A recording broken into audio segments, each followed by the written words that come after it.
Hello everyone. So today I will start my 9th lecture from the chapter NPO, and in this lecture I will explain the topic subscription. This topic we also discussed in our previous lecture. I hope सभी students को अच्छे से समझ में आ गया होगा वो topic. आज के लेक्चर में भी मैं कुछ न्यूमेरिकल क्वेश्चन एक्सप्लेन करूँगी सब्सक्रिप्शन से रिलेटेड, क्योंकि ये टॉपिक बहुत ही ज़्यादा इंपॉर्टेंट है और बहुत सारे डाउट्स होते हैं सभी स्टूडेंट्स को सब्सक्रिप्शन से रिलेटेड. तो हम कुछ न्यूमेरिकल्स आज करेंगे इस लेक्चर में, ताकि जो डाउट्स हैं वो सभी के क्लियर हो जाएं. ठीक है. For this I take a numerical question from your book T.S. Grewal. This is a numerical question we do today.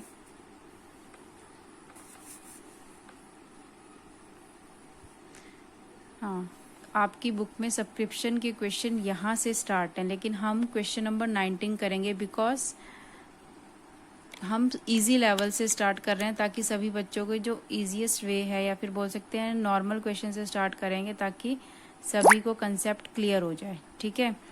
तो from the following information calculate amount of subscription to be credited to the income and expenditure account for the year ended 31 March 2020 from the following information. ठीक है. इस information से आपको क्या calculation करनी है subscription की. To be credited to the income and expenditure account, जो कि आपको इनकम और एक्सपेंडिचर अकाउंट में क्रेडिट करनी है for the year ended 31 March 2020. ठीक है. तो जैसे मैंने आपको बताया था कि जो भी सब्सक्रिप्शन होता है कैलकुलेट किया जाता है आउटस्टैंडिंग एट द एंड और advance at the beginning. Means वो 4 कंसेप्ट में आपको बताए गए थे, उन कंसेप्ट्स को आपको ऐड करना है, लेस करना है. ठीक है. तो जैसे ये फॉर्मेट था, उस फॉर्मेट को मैंने ऑलरेडी पहले ही से ही प्रिपेयर किया हुआ. तो कैलकुलेट, जब भी हम सब्सक्रिप्शंस को कैलकुलेट करते हैं तो हम उसमें क्या ऐड करते हैं, subscription outstanding at the end of the year. Means at the end of the year, ये 4 कंसेप्ट थे. एंड के ईयर में जो भी आउटस्टैंडिंग सब्सक्रिप्शन होता है उसको ऐड किया जाता है. ठीक है. Subscription received in advance in the beginning of the year. Subscription received in advance beginning of the year, जो भी रिसीव होता है एडवांस में साल के स्टार्टिंग में, उसको आपको ऐड करना है. Subscription outstanding in the beginning of the year, उसको क्या करना है, लेस करना है. Subscription received in advance at the end of the year. ठीक है. तो ये 4 कंसेप्ट थे आपके सब्सक्रिप्शन से रिलेटेड. तो पहली एक चीज मैं बता रही हूँ आपको. तो जैसे मैंने प्रीवियस लेक्चर में भी एक्सप्लेन किया था, दोबारा फिर एक्सप्लेन कर देते. तो आपके जो सब्सक्रिप्शन होती है आपके करंट ईयर, प्रीवियस ईयर और नेक्स्ट ईयर, इन पे बेस्ड होता है. ठीक है. तो जो आपका प्रीवियस ईयर होता है वो 1 अप्रैल से स्टार्ट होता है, जैसे मान के चलते हैं फॉर 31 और 31 मार्च को एंड होता है, जो कि यहाँ पे हम ईयर मान के चलते हैं 2018 से लेके 2019. ठीक है. अब जो ये वाला ईयर होगा ये कब स्टार्ट होगा, 1 अप्रैल 2019. इसका जो एंड होगा यही इसका क्या होगा, बिगिनिंग. उसके बाद यहाँ पे 31 मार्च 2020. अब ये जो नेक्स्ट ईयर आपका आएगा इसका स्टार्टिंग क्या होगा, 1 अप्रैल 2020, और यहाँ पे एंड क्या होगा, 31 मार्च 2021. ठीक है. तो इस कंसेप्ट, ये प्रीवियस ईयर, करंट ईयर और नेक्स्ट ईयर पे ही हमारा सब्सक्रिप्शन की कैलकुलेशन बेस्ड है. तो पहले इन तीन टर्म्स को मैं एक्सप्लेन कर रही हूँ कि जो प्रीवियस ईयर का बिगिनिंग है, एंड है, वो आपको कैसे पता लगेगा. ठीक है. तो जैसे सभी बच्चों को पता है हमारा फाइनेंशियल ईयर 1 अप्रैल से स्टार्ट होता है और एंड कब होता है, 31 मार्च को. ठीक है. तो हम मान के चल रहे हैं ये जो सेशन है वो 2018 से 19 का है. ये वाला है जो 1 अप्रैल 2019 से 31 मार्च 2020 तक. तो हमारा करंट ईयर अभी फिलहाल ये चल रहा है. ठीक है. तो जो भी प्रीवियस ईयर का एंड होगा, ठीक है, वो इसका क्या बन जाएगा, बिगनिंग. ठीक है. 31 मार्च के बाद हमारे पास अप्रैल आता है, तो जो भी प्रीवियस ईयर का एंड होगा वो इसका क्या बन जाएगा, करंट ईयर का बिगनिंग. और करंट ईयर का एंड क्या बन जाएगा, नेक्स्ट ईयर का बिगनिंग. ठीक है. यही सीक्वेंस हमारा चलता है. इसका एंड क्या हो जाएगा, ये तो एंड है, लेकिन यहाँ जाके ये क्या कन्वर्ट हो जाएगा, बिगनिंग में कन्वर्ट हो जाएगा. ठीक है. ये यहाँ पे एंड है, लेकिन इसका क्या हो जाएगा, ये बिगनिंग स्टार्ट होगी। अब कंसेप्ट को समझते हैं, क्योंकि हमारा आउटस्टैंडिंग और एडवांस इन चीजों पे बेस्ड है, सभी बच्चों को पता होना चाहिए कि आउटस्टैंडिंग वर्ड क्या होता है। आउटस्टैंडिंग मीन्स बकाया, ठीक है, कि कौन कौन सी टर्म्स हमारी आउटस्टैंडिंग है। तो इसका एंड जो होता है, करंट ईयर का एंड होता है जो, वो उसका नेक्स्ट ईयर का क्या हो जाता है, बिगिनिंग हो जाता है, ठीक है। तो आपको क्या रहना है कि जो प्रीवियस ईयर का जो भी आउटस्टैंडिंग होते हैं, हमें क्या करना है, हमें जो इनकम और एक्सपेंडिचर अकाउंट में सब्सक्रिप्शन लेना है वो करंट ईयर से रिलेटेड ही लेना है, ठीक है। हमें प्रीवियस ईयर या नेक्स्ट ईयर का एडवांस या आउटस्टैंडिंग जो भी प्रीवियस ईयर या नेक्स्ट ईयर से रिलेटेड होगा, उन टर्म को अपने इनकम और एक्सपेंडिचर अकाउंट में शो ही नहीं करना है। इस वजह से हम सब्सक्रिप्शन को जब भी कैलकुलेट करते हैं तो उसमें सिर्फ करंट ईयर से रिलेटेड टर्म्स को ही ऐड और माइनस करके चलते हैं। बाकी प्रीवियस ईयर या नेक्स्ट ईयर से रिलेटेड जो भी टर्म्स होती हैं उनको हम या तो माइनस कर देते हैं उस टर्म से, ठीक है, ताकि हमारी कैलकुलेशन सिर्फ करंट ईयर की रहे, ठीक है। तो प्रीवियस ईयर अगर इस साल में कुछ भी बकाया है, ठीक है, तो अगर इसके एंड में करंट ईयर के एंड में अगर करंट ईयर से रिलेटेड आउटस्टैंडिंग है तो इसके एंड का आउटस्टैंडिंग आप करंट ईयर में ऐड करोगे, ठीक है, अकॉर्डिंग टू दिस। इस वजह से हम subscription outstanding at the end of the year during current year, तो करंट ईयर के एंड में अगर कोई भी आउटस्टैंडिंग है तो उसे आप ऐड करके दिखाओगे। लेकिन अगर साल के प्रीवियस ईयर के एंड में हमारे करंट ईयर में वो बिगनिंग बन जाता है, इस वजह से बिगनिंग का जो आउटस्टैंडिंग होगा जो कि प्रीवियस ईयर से रिलेटेड है उसको आप क्या अपने बुक्स ऑफ अकाउंट में यहाँ पे माइनस करके दिखाओगे। क्योंकि प्रीवियस ईयर का जो भी आउटस्टैंडिंग है हमारे पास इस साल, जो भी आउटस्टैंडिंग होता है, बकाया होता है, वो प्रीवियस ईयर से रिलेटेड होता है, बकाया पिछला होता है, तो उसको हम सिर्फ प्रीवियस ईयर से ही डिडक्ट करेंगे। यहाँ पे करंट ईयर से उसका कोई लेना देना नहीं है, इस वजह से हम करंट ईयर से उसे माइनस करेंगे और उसे प्रीवियस ईयर में ही काउंट करेंगे, ठीक है। उसी तरह अगर कुछ एडवांस मिला है, प्रीवियस करंट ईयर का एडवांस अगर प्रीवियस ईयर में ही मिल जाता है तो क्योंकि वो करंट ईयर से रिलेटेड है तो उसे आपको क्या करना है, ऐड करना है। इस वजह से जो भी एडवांस होता है, subscription received in advance in the beginning of the year, अगर 2020 की सब्सक्रिप्शन अगर हमें एडवांस में 2019 में ही बिगिनिंग में मिल जाती है तो उसको आपको 2020 में ऐड करके दिखाना है, ठीक है। उसी तरह जैसे सब्सक्रिप्शन है received in advance at the end of the year, ठीक है, अगर मुझे 2020 के एंड में इस साल का एडवांस मिलता है तो ये किससे रिलेटेड है, नेक्स्ट ईयर से रिलेटेड है, इस वजह से हम करंट ईयर में इसे काउंट नहीं करेंगे और उसे क्या करके दिखाते हैं, माइनस, ठीक है।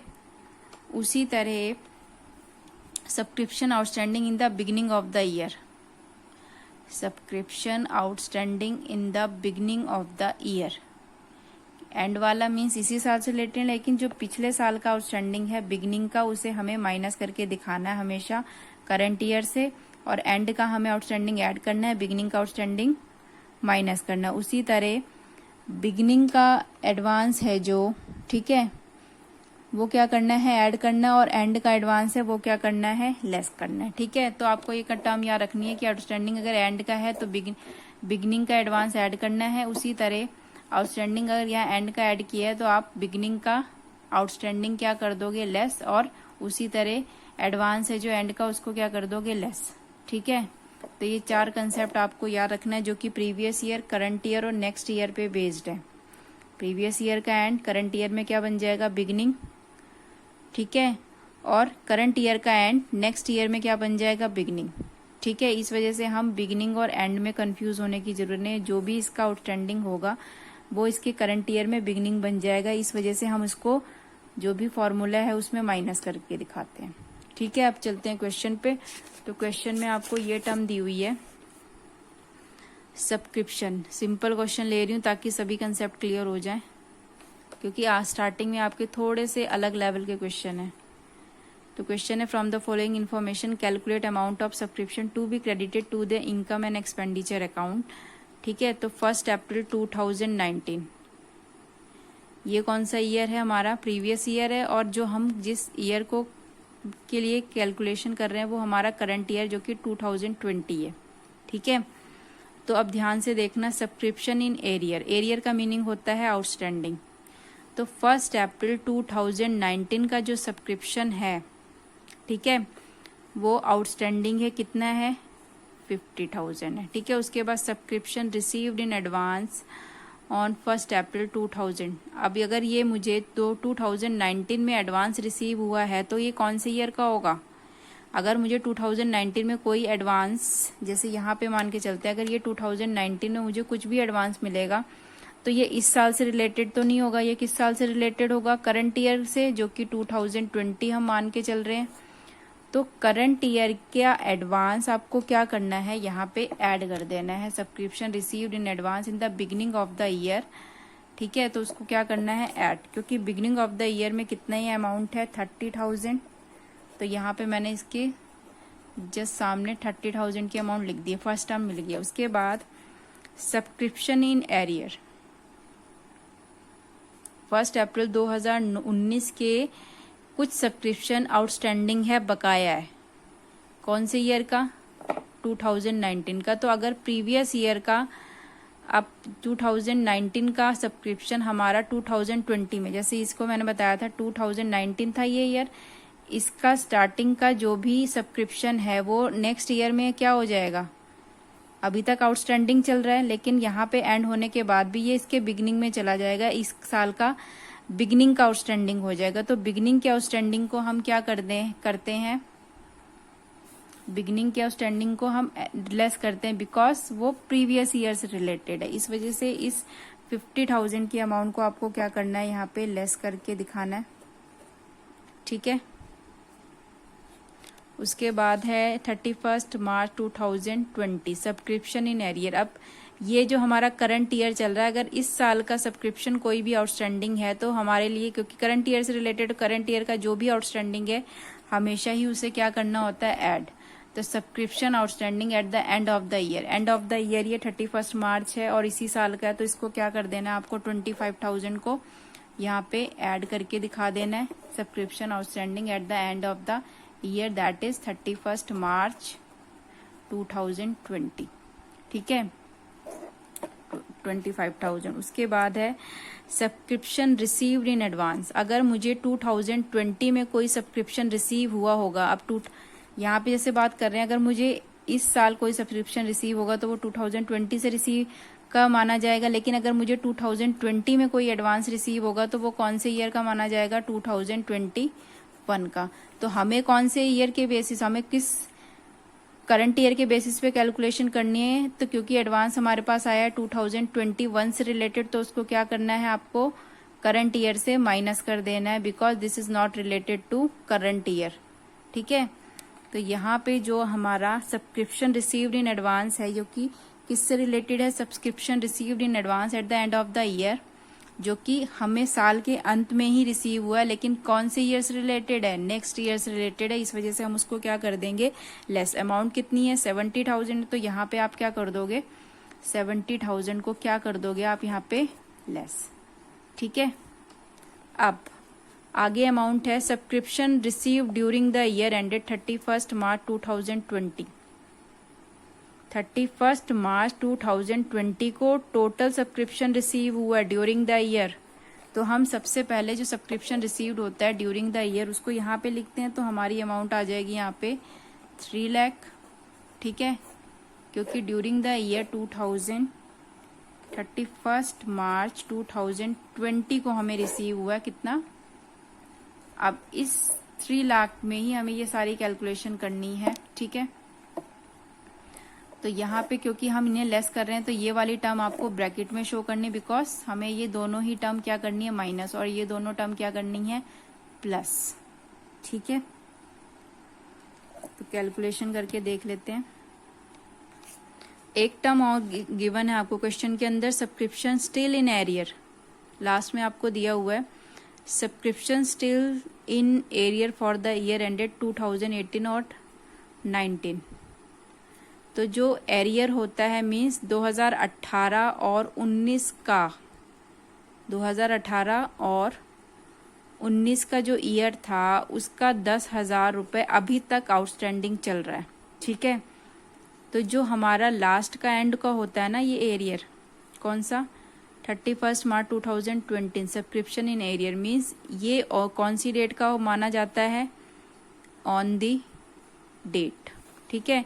तो इस सब्सक्रिप्शन में जो कि 31 मार्च 2020 का होता है, इसमें वो सभी सब्सक्रिप्शन ऐड होते हैं, वो सभी एरियर ऐड होते हैं जो प्रीवियस ईयर से रिलेटेड है, क्योंकि यहाँ पे 2018 और 19 का 10,000 का एरियर चल रहा है, तो ये ऑलरेडी इस वाले एरियर में ऐड है, इस वजह से हम इसको अलग से कैलकुलेट नहीं करेंगे। वेल कैलकुलेटिंग सब्सक्रिप्शन की अमाउंट, जब हम सब्सक्रिप्शन की अमाउंट कैलकुलेट करेंगे तो इस 10,000 को हम दोबारा री ऐड नहीं करेंगे, बिकॉज ये ऑलरेडी इस वाली अमाउंट में ऐड है। ठीक है, इस वजह से क्योंकि जो हमारे लास्ट जो भी करंट ईयर के एंड का सब्सक्रिप्शन होता है वो ऑलरेडी उसमें प्रीवियस ईयर के एरियर ऑलरेडी उसमें ऐड होते हैं, तो आपको दोबारा उसको ऐड करने की ज़रूरत नहीं, इस वजह से इसको कुछ भी नहीं करना है आपको क्वेश्चन को कैलकुलेट करते टाइम। तो यहाँ पे कैलकुलेशन कर लेते हैं। 3 लाख प्लस 3,55,000 माइनस 1,20,000 इसका बैलेंस आएगा, तो हमारा बैलेंस आ रहा था 2,35,000। ठीक है, ये बैलेंस आ रहा था। चेक कर लेते हैं जरा आंसर। Question number 19,